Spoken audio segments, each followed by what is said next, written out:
വൈക്കം മുഹമ്മദ് ബഷീറിന്റെ ബാല്യകാല സഖിയുടെ 4-ാമത്തെ അധ്യായത്തിന്റെ വായനയിലേക്ക് പ്രിയപ്പെട്ട എല്ലാ ശ്രോതാക്കൾക്കും സ്വാഗതം. മുസ്ലിം സമുദായത്തിന്റെ തനതായ ചില ആചാരങ്ങൾക്ക് വിധേയരായ മജീദും സുഹറയും തങ്ങളുടെ രസകരമായ ചില അനുഭവങ്ങൾ അന്യോന്യം പങ്കുവെക്കുന്നതിന്റെ കാഴ്ചയാണ് ഇതിന്റെ പ്രതിപാദ്യം. വരൂ, നമുക്ക് കേൾക്കാം ബാല്യകാല സഖിയുടെ 4-ാമത്തെ അധ്യായം.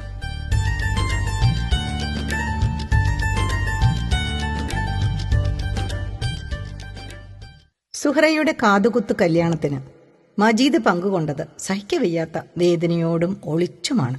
മജീദ് മാർക്കം ചെയ്ത് കിടക്കുകയായിരുന്നു. ഒഴിവുകാലത്താണ്.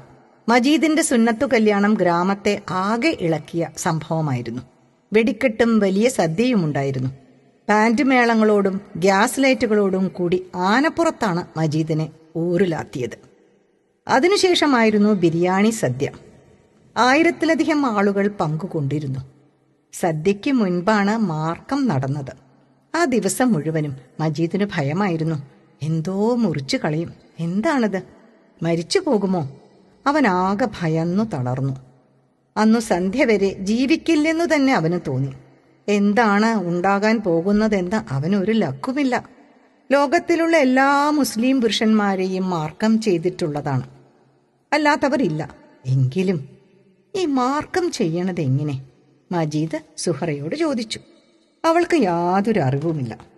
എന്തായാലും മരിക്കുകയില്ല എന്ന് ആശ്വസിപ്പിക്കാൻ മാത്രമേ അവൾക്ക് കഴിഞ്ഞുള്ളൂ. എങ്കിലും മജീദിന് വളരെ പരിഭ്രമമുണ്ടായിരുന്നു. അല്ലാഹു അക്ബർ എന്നുള്ള ഗംഭീരമായ തക്ബീർ പന്തലിൽ മുഴങ്ങിയതോടെ മജീദിനെ അവന്റെ ബാപ്പ പിടിച്ചുകൊണ്ട് ഒരു ചെറുമുറിയിൽ ആക്കിയിട്ട് പോയി.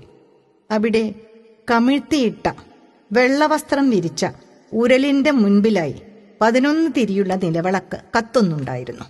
മുറിയിൽ ക്ഷുരകനായ ഒസാനെ കൂടാതെ 10-12 ആളുകളും ഉണ്ടായിരുന്നു. അവർ മജീദിന്റെ ഷർട്ട് ഊരി തുണി ഉരിഞ്ഞു പിറന്നപടി അവനെ ഉരലിന്റെ പുറത്ത് ഇരുത്തി. അത്ഭുതം! അവർ എന്താണ് ചെയ്യാൻ പോകുന്നത്? സംഭ്രമം. മജീദിന്റെ കണ്ണുപൊത്തി. കൈക്കും കാലിനും തലയ്ക്കും ആളുകൾ പിടിച്ചു. അവൻ അനങ്ങുവാൻ വയ്യായിരുന്നു. അല്ലാഹു അക്ബർ എന്നുള്ള ശബ്ദമല്ലാതെ മറ്റൊന്നും കേൾക്കുവാനില്ല. മജീദ് നന്നായി വിയർക്കുന്നുണ്ടായിരുന്നു.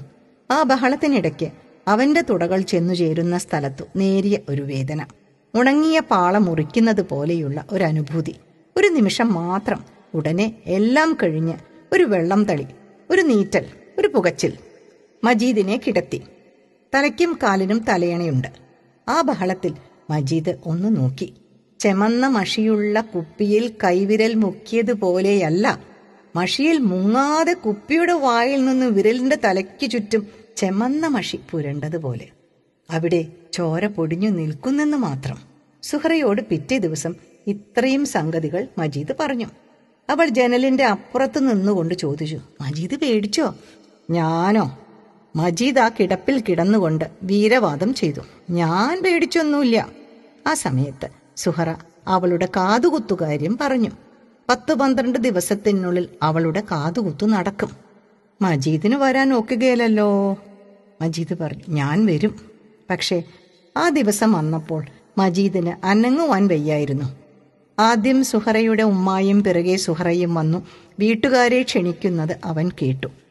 കുറെ കഴിഞ്ഞ് സുഹറയെ ജനലിന്റെ അടുത്ത് കാണുകയും ചെയ്തു. ഉത്കണ്ഠയാൽ അവളുടെ വെളുത്ത മുഖം വിളറിയിരുന്നു. എങ്കിലും കണ്ണുകൾ പ്രകാശിക്കുന്നുണ്ടായിരുന്നു. നിന്റെ കാതുകുത്താ? മജീദ് ഒന്നും പറയാതെ മന്ദഹസിച്ചു. അത് അവളിലും പകർന്നു. മജീദ് ആ ഭംഗിയുള്ള ചെവികളിൽ നോക്കി. കാതുകുത്ത് ഒരാചാരമാണ്. അത് നിരത്തി കുനുകുനാ കുത്തി തുളയ്ക്കുമ്പോൾ വേദനിക്കില്ലേ? മജീദ് അത്ഭുതപ്പെട്ടു.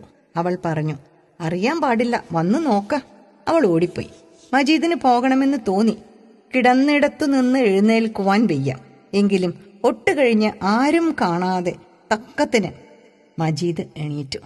സംഭ്രമം, അമ്പിപ്പിളയുടെ ഖനം, 1000 വ്രണങ്ങളുടെ വേദന എല്ലാം കൂടി ഹൃദയത്തിൽ നിന്നു ഖനമായി തൂങ്ങിക്കിടക്കുന്നത് പോലെ കവച്ചു കവച്ച് ആരും കാണാതെ മജീദ് സൂത്രത്തിൽ വെളിയിലിറങ്ങി വെള്ളമില്ലാത്ത തോട്ടിലൂടെ നിരങ്ങി പറമ്പിൽ കയറി സുഹറയുടെ വീട്ടിൽ ചെന്നു.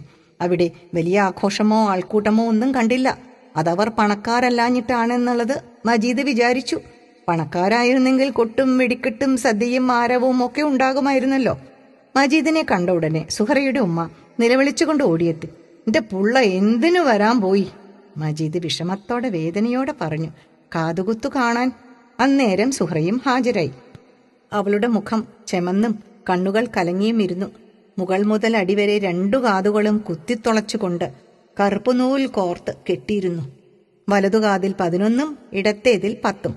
പഴുത്തു തുളകൾ ഉണങ്ങുമ്പോൾ നൂലഴിച്ച് ഊരിക്കളഞ്ഞ് വെള്ളി അലിക്കത്ത് ഇടുമെന്നും അതുകഴിഞ്ഞ് കല്യാണത്തിന് വെള്ളി അലിക്കത്ത് മാറ്റി സ്വർണ്ണ അലിക്കത്താക്കുമെന്നും മജീദിന് അറിയാമായിരുന്നു.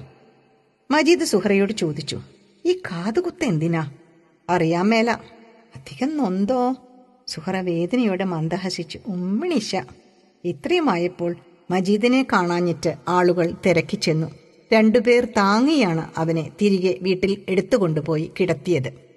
ആ സംഭവം വളരെ ഒച്ചപ്പാടുണ്ടാക്കി. മജീദിനെ ബാപ്പ ശകാരിച്ചു. മജീദിന്റെ ഉമ്മായെ ബാപ്പ ശകാരിച്ചു. സുഹ്റായുടെ ബാപ്പ ഉമ്മമാരെയും മജീദിന്റെ ബാപ്പ ശകാരിച്ചു. അങ്ങനെ അത് അവസാനിച്ചു. ആദ്യം പൊറുപ്പായത് മജീദിനാണ്. അന്ന് മജീദിനെ കുളിപ്പിച്ച് പുതിയ വസ്ത്രങ്ങൾ അണിയിച്ചു. സെന്റ് പൂശി പുത്തൻ കുടയുമായി പള്ളിയിൽ കൊണ്ടുപോയി. അത് ആഘോഷപൂർവമാണ്. ചമഞ്ഞു പിടിച്ചുള്ള ആ പോക്കിനെ പറ്റി പറഞ്ഞ് സുഹറ കളിയാക്കി. ഓ, ചെറുക്കന്റെ ഒരു നാമൂസ്, അവൾ പറഞ്ഞു. പെണ്ണ് കെട്ടാൻ പോകും പോലെ ഉണ്ട്. 4-ാമത്തെ അധ്യായം ഇവിടെ പൂർത്തിയാകുന്നു.